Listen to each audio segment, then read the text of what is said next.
Basta buntis gani ko bebelat ang ako ang mga cravings kay pagkaon ra. Wala ko naga-crave og utin, dili ko ganahan buki-kion ang ako ang giti, gusto ko mukaon ra. Ang ako ang kapungutan lang kanang gusto ko mukaon, unya dili na ako makaon kay wala ko'y kwarta. Ako si Kim, taga Davao, retired burikat ko din hiya, 30 anyos ko. Doon ako'y upat ka uyab, isa ka bana og napulo ka anak, lahi-lahi ang amahay. Palit ko aning dishwashing bebelat aron makatipid ko. Kanilaging buntis na sadta kinahanglan jud nato magtipid og tamay. Bina nga ako ra ang nagapanginabuhi sa amo ang pamilya, kinahanglan jud nga magtipid jud. Kay kaning ako ang nabana nga si Berto nagsigilag inom-inom bisag walay kwarta. Tungod lagi kay ang iyahang kabit bayot mao ay naga-sponsor sa iyaha, maong okay ra. Live-in partner niya kanang iyahang kabit dinhi nagapuyo sa amo ang panimalay. Ali duha mi sa isa ka balay, giusara mi niya. Ang nagapanginabuhi kaming duha sa bayot ug ang ako ang bana nagsigira na siya higda nagapauto. Nagsigira na siya luso sa iyahang bunal, nagapadako sa iyahang lagay. Maghulat kung kanus ami makakwarta aron naa siya pang sabong. Tungod lagi kay murag alho ang iyahang utin, dili jud mi kabiya sa iyaha. Tanamong ibuga sa iyaha maong nagpabilin jud mi bisag duha mi nga naa sa iyahang dughay. Tinuod jud ay ang giingon nila nga love is blind, butag jud ang gugma. Kay bisan pag ang dagway sa imuhang bana hastang mauta, hastang dauta, magpabiling gihapon ka. Kapangutana ta usahay sa kahitasan nga sa kadaghang-daghang lalaki sa kalibutan. Nganong kaning daot man ang gihatag sa tua. Na-realize nako nga retired burikat man di ay ko. Sa una naka-customer ko og mga minyo sa. Nako'y customer mga single pero kasagaran jud minyo. Ang huna-huna nako basig mauna ni kabayaran sa ako ang mga sayop nga gihimo. Basig maunay mirisi sa ako ang kinabuhi. Maong gidawat nako ang binuangan ko sa ako ang bana. Dawato na lang nako ang mga masakit nga pulong ug pagkulatan niya sa kuha. Dili ko kabiya sa ako ang bana tungod kay dako ang iyahang bunal.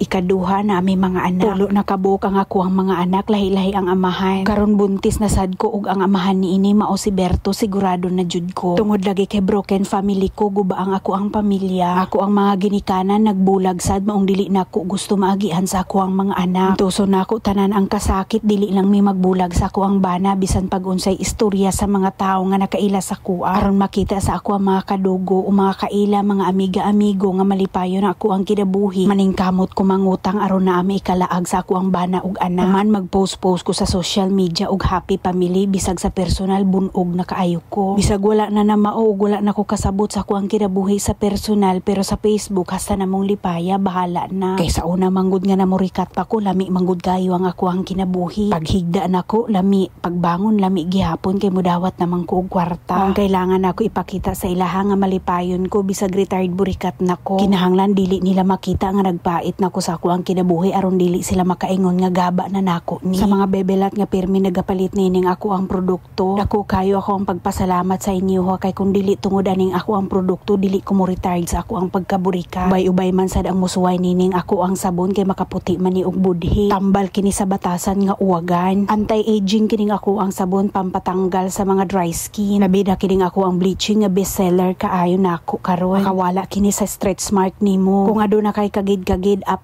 melasma talumtom bugas-bugas perfect kining peeling soap sa imuha. Dili mabalaka kay barato ra kaay ni epektibo pa jud. Sa mga bebelat nga nagsigig pangutana asa ni mapalit, ibutang nako sa comment section ng link. Panuway mo.